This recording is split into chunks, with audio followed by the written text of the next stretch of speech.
Hai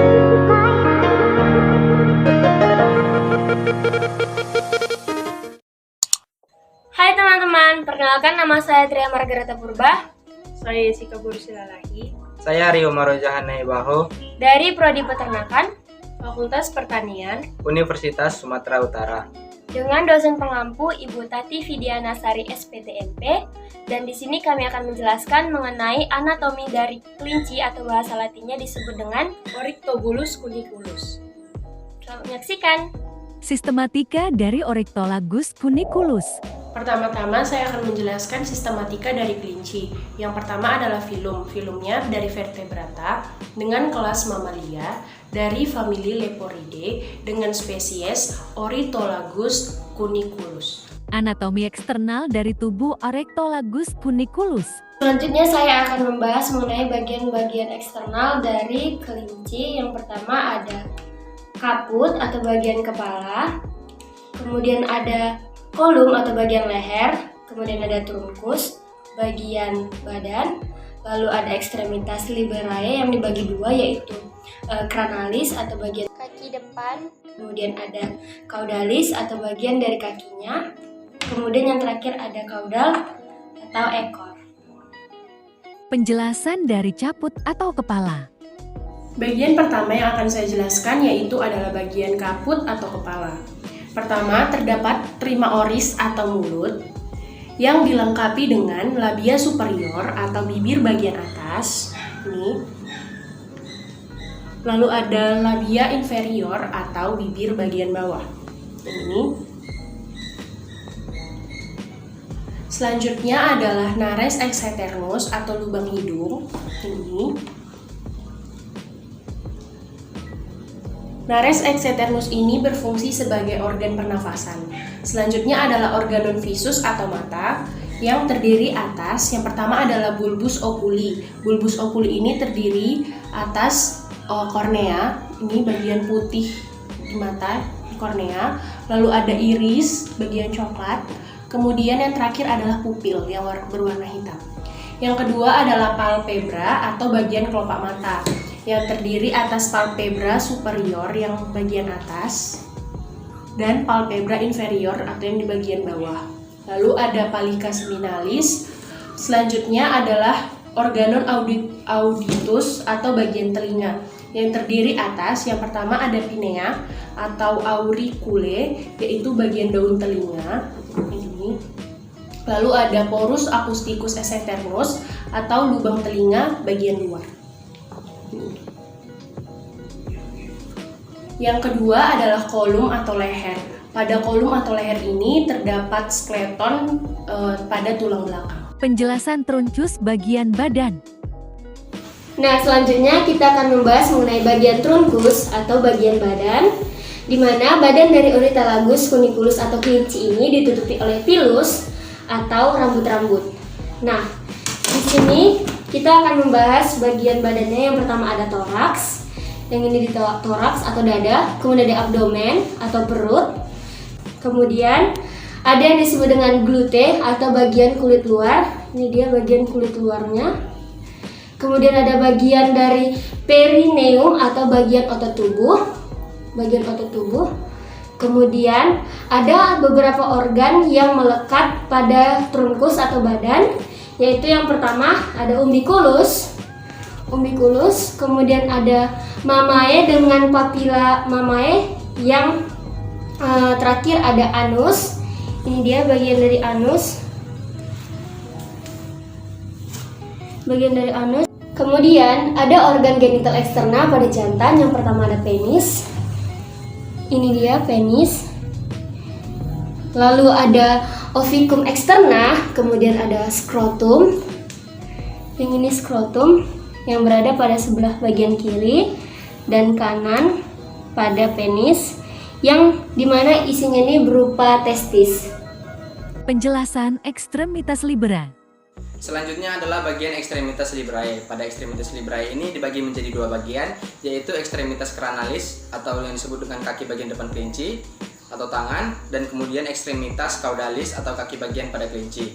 Pada bagian ekstremitas cranalis itu tersusun atas brasium, yaitu tulang lengan atau tulang humerus itu di sini. Kemudian ada tulang antebrachium yang disokong oleh radius dan tulang ulna. Kemudian ada tulang manus atau tulang bagian telapak kaki kelinci yang tersusun atas carpus, metacarpus, dan digiti atau phalanges. Selanjutnya adalah bagian ekstremitas caudalis yang secara keseluruhan tersusun atas tulang bagian femus atau tulang paha itu di sini. Kemudian ada tulang keras yang dibagi atas tibia dan fibula yang dekat dengan tulang kering itu ada di sini. Di sini. Kemudian bagian pes atau bagian telapak kaki yang dapat ditekuk yang tersusun dari tulang tarsus, metatarsus, dan digiti atau phalange yang jumlahnya ada 3. Kemudian terdapat bagian valvula yaitu tanda jejak pada kaki kelinci yang itu di sini. Nah, selanjutnya kita akan melakukan pembedahan di mana kita akan membersihkan bulu pada bagian dada ke arah lateral atau ke arah perut. Kemudian nanti dia akan dibelah di bagian perutnya, lalu dikuliti dan dikoyak ke arah kanan dan ke kiri. Sektio tampilan bagian dalam kelinci. Gerak peristaltik pada bagian usus yaitu gerakan otot yang berkontraksi untuk mendorong makanan seperti meremas-remas makanan. Dan gerakan peristaltik ini terjadi hingga 13 menit 48 detik.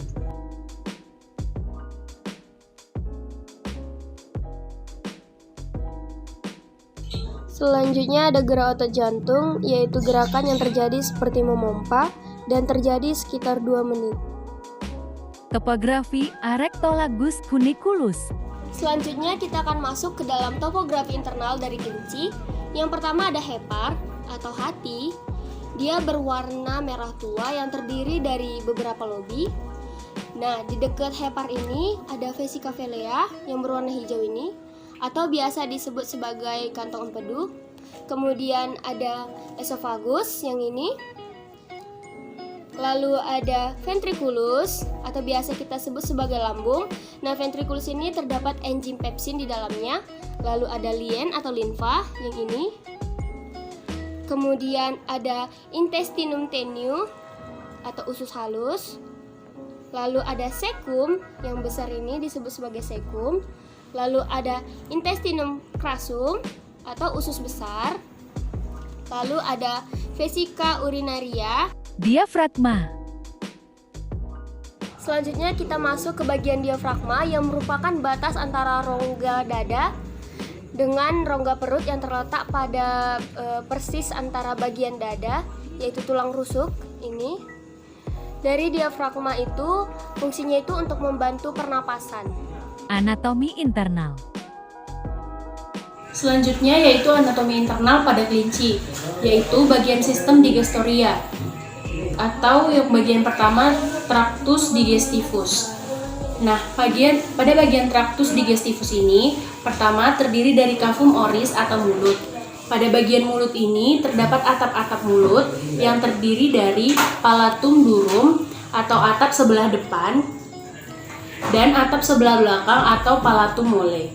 Selanjutnya adalah bagian gigi atau dentis. Bagian gigi atau dentis ini terbagi atas 3. Yang pertama adalah incisivus atau gigi seri.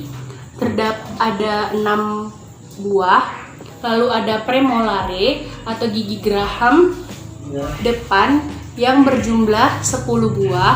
Lalu ada molare atau gigi geraham belakang yang berjumlah 16 buah. Kelinci tidak memiliki kanisus atau gigi taring karena kelinci merupakan hewan herbivor, sedangkan kaninus atau taring hanya terdapat pada hewan karnivor dan omnivora.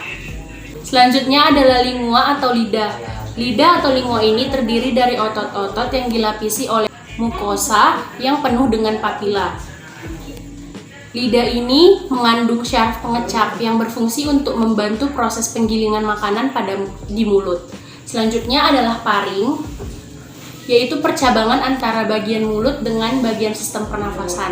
Setelah melalui faring, kemudian makanan akan melalui dan masuk ke dalam esofagus. Di esofagus ini tempat lewatnya makanan yang menghubungkan mulut dengan lambung atau ventriculus.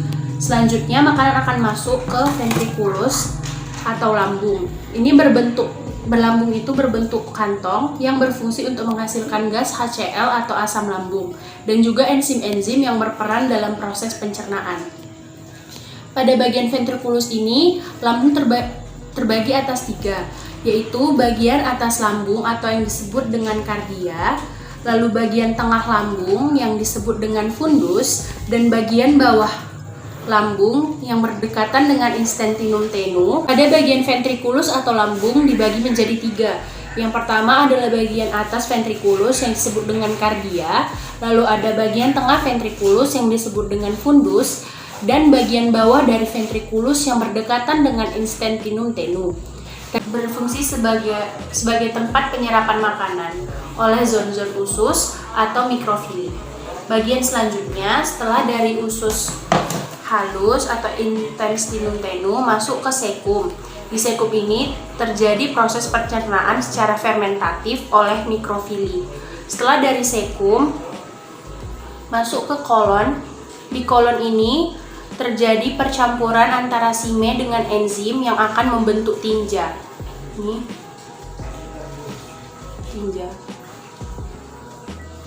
Lalu masuk ke retrum, kemudian akan menyimpan kotoran-kotoran ini secara sementara. Setelah itu kotoran akan dibuang melalui lubang anus. Pada intestinum tenue terdapat usus yang melengkung seperti ini menyerupai huruf U. Di antaranya usus ini ada yang menempel yang disebut dengan pankreas. Usus yang menempel menjadi 2 ini dinamakan duodenum. Mengukur panjang intestinum tenue.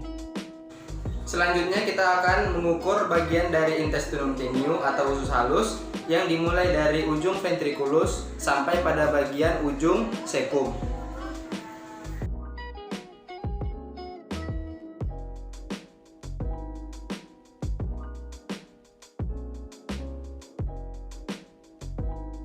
Jadi totalnya adalah 179 cm.